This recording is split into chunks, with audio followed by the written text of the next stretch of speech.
Alrighty, so another day, another cheap Jeep video. So finally got myself a set of cheap lift springs. So these are 3.5-inch lift springs.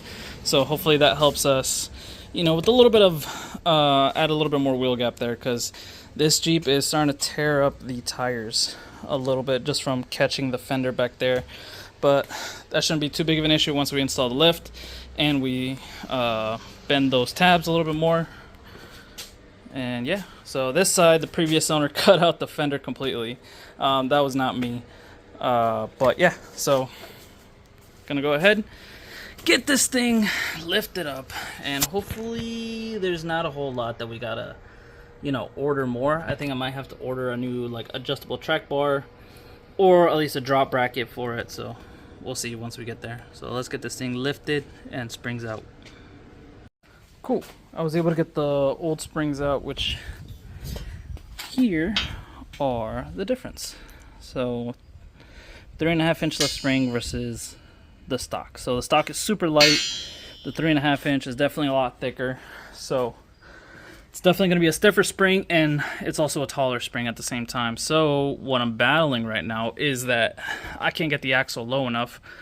So I think I'm going to have to maybe loosen up the control arms, which is actually a perfect time to also replace them, since I have these upgraded heavy duty ones that the previous owner had. He already replaced one, so shouldn't be too bad to replace the two uppers and the one other lower. So I'm gonna go ahead, try and get those out so I can get this axle lower. Alright, so it's a couple days later. I kind of didn't really video kind of installing the springs. If you look up any Cherokee lift spring install video, they're super simple. Honestly, it took me maybe an hour to install the springs.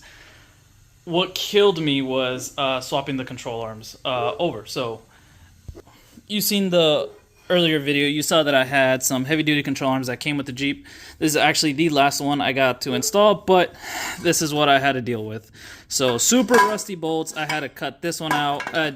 It took a lot of beating with that hammer to even just move it enough to even get the control arm out. After cutting it, heating it, the entire bushing was completely torched out of it from heating it up. It was just spinning. There was zero chance it was ever going to be salvageable. I even bent that C-clamp trying to use a bushing removal tool to give it kind of a little bit of a space and press it out. I physically bent, just completely ruined that C-clamp. But we got the part. I got some more wrong parts over there that I cannot use yet. But thank God I live in California, where, I think this is the only time I'm ever gonna say it. Say those words. But, thank God there's a bunch of off-road warehouses, four-wheel parts, all those warehouses, and they had a track bar in stock.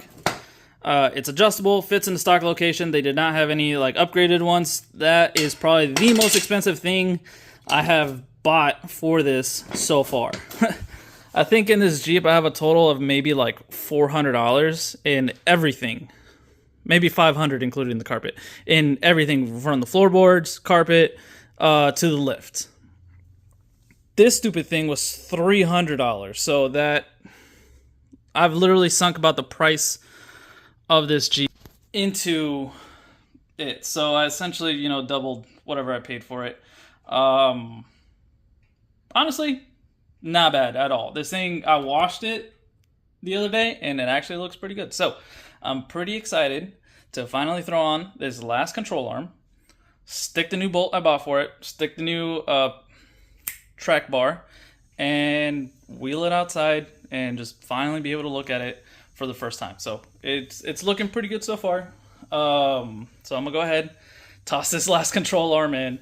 Hopefully it just pops right in, doesn't fight me anymore, and I can finally kind of move on with my life with this thing and finally get it aligned tomorrow and hopefully wheel it this weekend. Also, quick little thing, this thing had brand new brakes all the way around because I had to bleed them. So super awesome little find. Okay, control arm went in just like butter, no issues. The track bar, on the other hand, you could probably guess what my life is about right now. What? How is that even possible, bro? It literally welded itself perfectly. You can't even see the edge. Maybe like right there you could see the edge. But dude, holy shit. There's the other end of it, which this is now junk.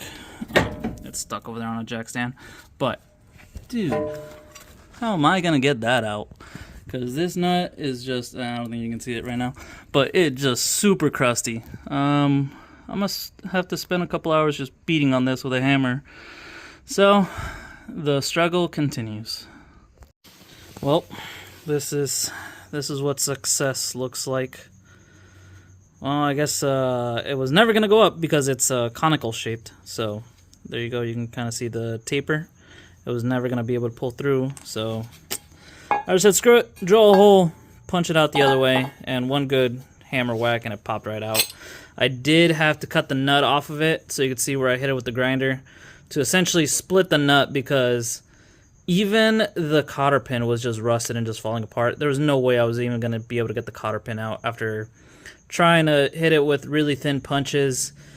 Yeah, the cotter pin was just jammed up in there. It was never going to come out. So, yeah, fun. So, time to throw this rusty hunk of junk back up in there. So again, this is most likely just going to be temporary.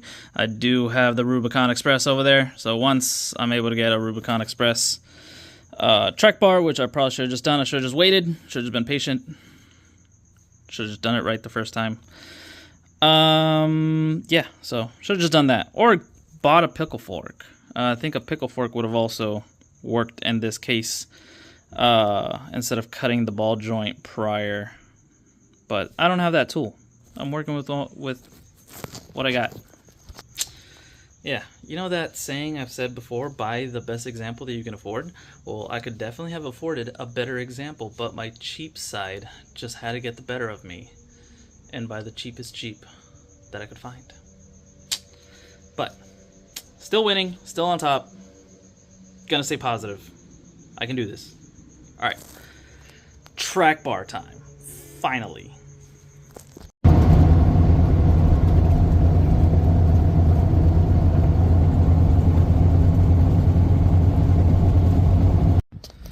And it's the next day, and there you go. So everything came out good. For now, I did put the sway bar back in. I drove it without the sway bar a little bit, and it's super wobbly on the street. So that's it. Next to my F-150. Actually, it feels super tall to get in, but it's actually not even that big. It's interesting. So there's the one control arm bar I had to cut. So unfortunately, I did take it to get an alignment, and I got bad ball joints. So you can kind of see that the Jeep is cambered pretty heavily on both sides. So it's going to need all 4 ball joints, and while I'm in there, might as well do the hubs, because yeah, those are rusty as well. So gonna have to do that now. So back into the garage it goes for new ball joints, hubs, and hopefully we can get this thing aligned and actually running and driving properly. Drove it on the freeway. It's actually remarkably way quieter now that it actually has full floors in it. So I wouldn't say it's like it's pretty night and day difference. Man, I have not been keeping up with my organization skills. This is going to absolutely drive me mad until I clean all of these tools. So I have been kind of hustling and bustling on that thing and getting out pretty late on from work. So I've not had time to organize all my tools. So let's clean all of this. All right, tools are organized. Let's get on it. Okay, so I got everything sort of disassembled. Starting the process, these are the parts that we will be replacing. We got new spindles, we got new hubs, and new heavy-duty ball joints from TerraFlex. So these are some, a nicer set of ball joints. So this thing should ride pretty damn good once we get all these parts in. I did go out, rent a tool, because I did not have a ball joint press, so that should hopefully make my life easier. I did have to go get some PB Blaster because these things are rusted like crazy. I already tried the pry bar and the breaker bar with a giant cheater bar on it, and I was bending that thing to the point where I thought I was going to break it. So we're going to put some heat on it and some PB Blaster, hopefully let it soak for a little bit, and hopefully that'll be enough to crack that nut loose. Alright, we got the ball joints out, we got everything disassembled, ball joint press, heat is definitely your friend, and PB Blaster. Those three things will lead you to this. So these bolts were super tight, so needed to use heat on these, and they buzzed out real easy, and the PB Blaster definitely helped a ton to get that nut off on the axle. So I did have to pull it out so I could first get the wheel bearing out, get the axle out, then get the spindle out. And this is the difference between the old stuff and the new one. So we got a new spindle, wheel bearing, and new ball joints going in. The little dust shield, I will be trying to clean that up and just spray painting it, just because it's gonna look horrible if I just slap it on some new parts. So right now, let's go ahead, toss in these new ball joints and get that dust shield painted. Alright, cool. So I got pretty much everything buttoned up to the point where I kind of did have to stop because I can't put anything else in. But the new Terraflex ball joints are in on the driver's side as well. All I got left is the tie rods and the wheel bearing and the brakes. But I had to stop because this dust shield was just completely rotted out. Like, there's nothing left of it. It's supposed to come out all the way out here, and it's just missing that whole chunk. So Amazon comes to the rescue. Tomorrow I'll be getting new dust shields. Unfortunately, I kind of had already gotten a little bit ahead on this side. I kind of have everything kind of buttoned up on this side. The brakes are still loose, but it's actually really easy to take off the wheel bearing since nothing's fully torqued down. Like, this little cover is just on there in the meantime. Might clean that guy up. But yeah, just the final torque, I still got to do all that and toss in all the cotter pins and grease these ball joints because I do not want them to go bad. But what's awesome about them is that the lower ball joints are actually rebuildable. You get a little, wrench with it.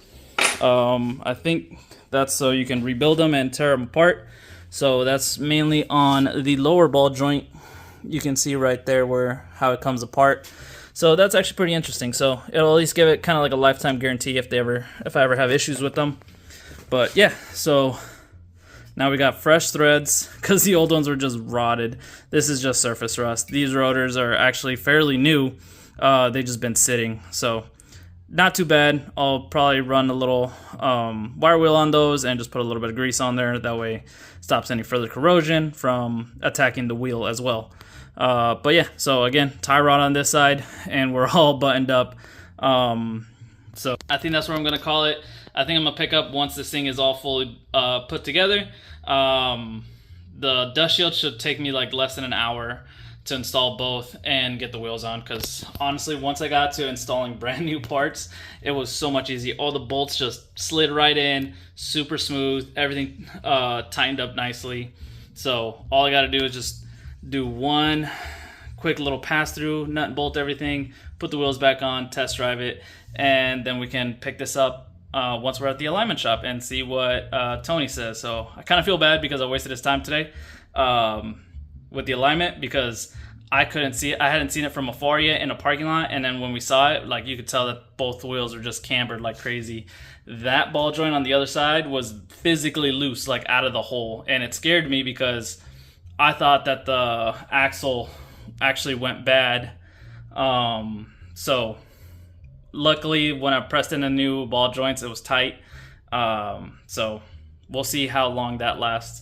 It felt pretty good. It felt pretty solid, like on the passenger side. But yeah, it scared me when I saw that the ball joint had physically came out from the axle ear. From here, it was literally loose, but I was kind of just hustling. I was just trying to get this all done, so I did not record it.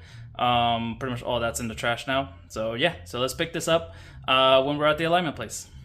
You know, I totally forgot to make a closing video for this thing, but here it is. Everything aligned perfectly.